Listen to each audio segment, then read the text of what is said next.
Mr. Obvious, is it only obvious? It's obvious we're stuck. It's obvious only a Ford can handle this job, right? Of course, the Ford got stuck, but she's old. We'll give her that. All right, you ready? All right, I'm ready. Here we go. All right. Last Minute Man coming to you from the studio. I'm with my good buddy, Mr. Obvious. And Mr. Obvious, what are we talking about today? We are talking about if you can only own one gun or had one gun, what would it be and why? And that is a series that we're currently doing. The last one we did was on the Mini 14, and we kind of told you our thoughts and opinions on that. And today we threw you a curveball, kind of went in a completely different direction. Yeah. And what we got, Mr. Obvious? We have a 30-30 Winchester. Yeah, so this is just an old school looking lever gun, and America's second favorite caliber. Used to be the favorite, and that's the 30-30, man. And I mean, how many people out there you think own one of these? I'd say a lot. A lot. And I've got a Marlin. That was my first rifle, and I got that when I was 13.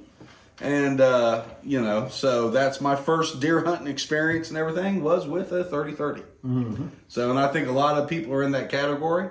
So if you're somebody like me and a fanboy, this, or maybe you inherited one, this may be the only rifle you got.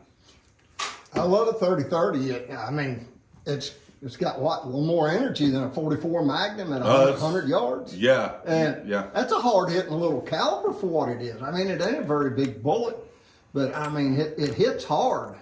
Yeah. So what we did today was kind of said, okay, it's day 325 of the zombie apocalypse. So what are we doing?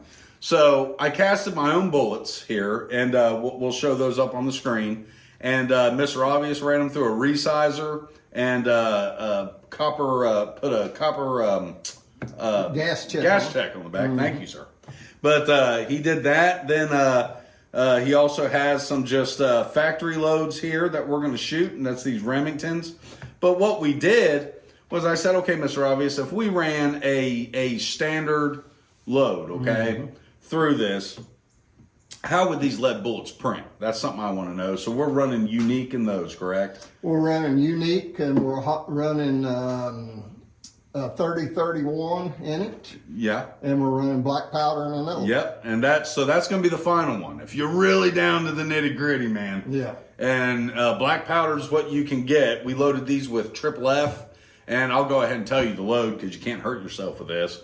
And that was 35 grains? 35 grains. That we did. And that's with this lead cast bullet. And we're just going to shoot these through the chronograph, see if it's possible just to run. I mean, that you would think that's going to be a weak charge, but I think it'll surprise us. I think it'll be pretty effective. But so if you're, down to, like I said, a year into the zombie apocalypse and you got just what you can get, Yeah. If you got a 47th edition lineman, the 30-31 powder is loaded at the starting load, slow as we can get it. So, and that's kind of what we think is the right thing to do, especially when working with lead cast. But these factory loads, these are the Remington core lock, correct? So these should give us really good. This is what I hunt with. That's what. And now you've got some of those Lever Evolution rounds too. I don't know if we'll be firing those today because those things get a little expensive. And he's like, I want to keep them. Yeah.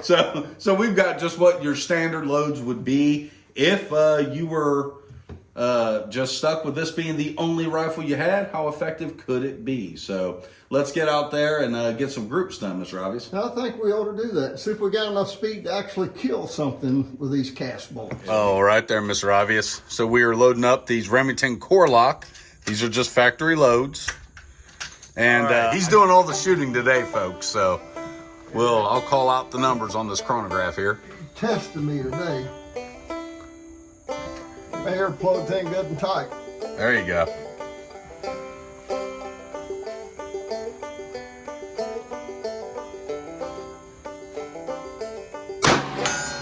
You were just above dead center. and that is 2,281 feet per second.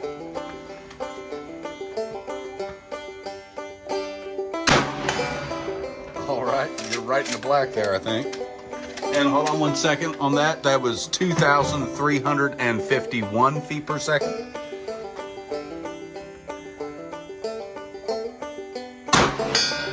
And your final shot was 2,316 feet per second. Now I'll zoom in here and show you guys this target. Okay, and it appears we got 2 in the black and 1 just at the top, and that was actually the first shot, was the high center there. So now we're gonna switch to some of these hand loads, and we'll start with what we think's the hottest and work our way down. Mr. Obvious, so tell us the next load you picked here. We got 3031 with the cast bullet. All right, these are all gas checked, and I'm tickled to see how these do. I spent a lot of time casting these. I made a bunch of them, so hopefully it wasn't for nothing. All right, Mr. Obvious, let's see her work.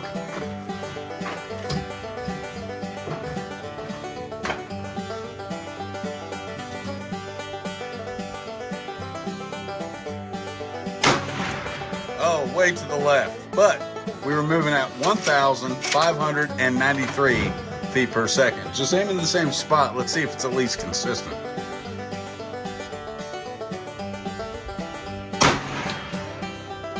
(1,617 feet per second, and you're still missing the target. Where'd that one hit? All right, just same spot. Let's see what happens.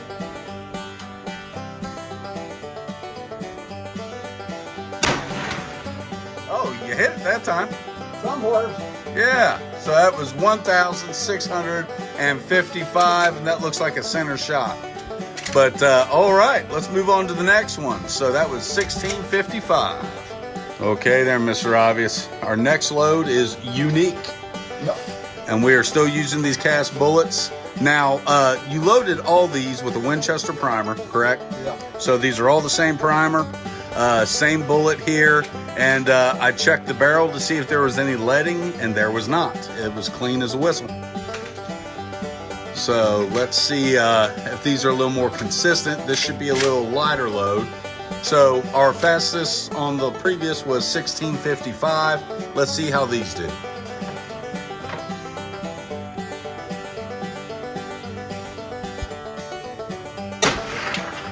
You hit it somewhere, but it didn't hit with much authority. But that was 1,363 feet per second, so a lot slower.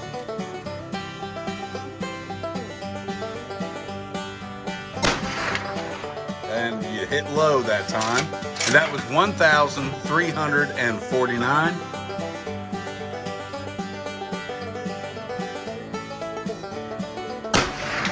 And a little low that time too, and we were 1,362 feet per second. So they're shooting fairly consistent, but that was a little low. Very, very light charge there with Unique. We would definitely need to increase the power on that. Yeah, it didn't have much recoil. Nope. All right, well, let's try these black powders. Stick with us. All right, Mr. Obvious, the moment I personally have been waiting for. Yeah. We got these black powder. Now that Unique, and we'll talk about a lot of this in the AAR, but we had that loaded a little too light.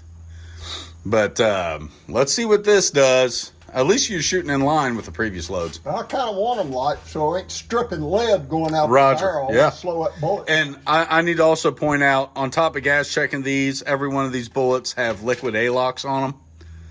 So that should be mitigating a lot of the leading, and we still have not seen any leading. So that's a good thing.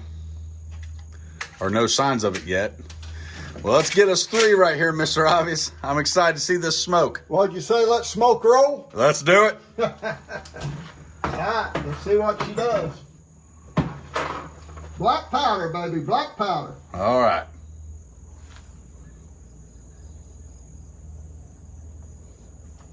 Me cock it back. That might help. Not help. Woo! That shot a little low, but we're pushing 1,276 feet per second. I love the smoke, though. Yeah. Great effect.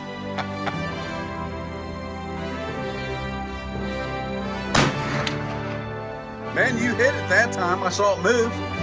Somewhere. Yeah, and that was 1,300 feet per second. Well, it ain't got no pressure on it much. I wouldn't imagine it would. So you're at 1,300 feet per second on that one. Man, you hit just to the right of it that time. And that was 1,288. Now let's look down this barrel and see what she looks like after that. Okay, Mr. Obvious, here I'm going to flash up on the screen down this barrel. This was the best shot I could get of that barrel. And we're not really seeing any evidence of any real leading. Even shooting 3 rounds of black powder through it, it didn't look as filthy as I would have imagined. And we are back with our after action report. And what do we have to report today, Mr. Obvious? I'm going to report the 170 grain factory loads, man, was right in there, but they were nice. You'd have to zero the gun in for the other ones. Yeah, it was these Remington core lock. Yep, the other ones was kind of a little bit erratic, but really the only one that you had real erratic moves from was the 30-31 powder. 30-31. And it really did. It threw it, you know, and I think the speed was getting too fast and it's kind of stripping the lead maybe a little bit. And that's what you gotta look at when you're doing lead loads, and I found that out with the 44 Magnum.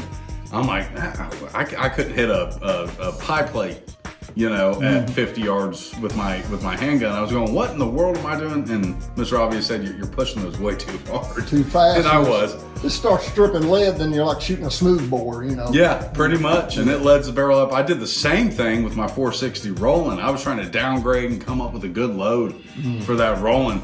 And they don't make, unfortunately, a 45 ACP cast that you could put gas checks on.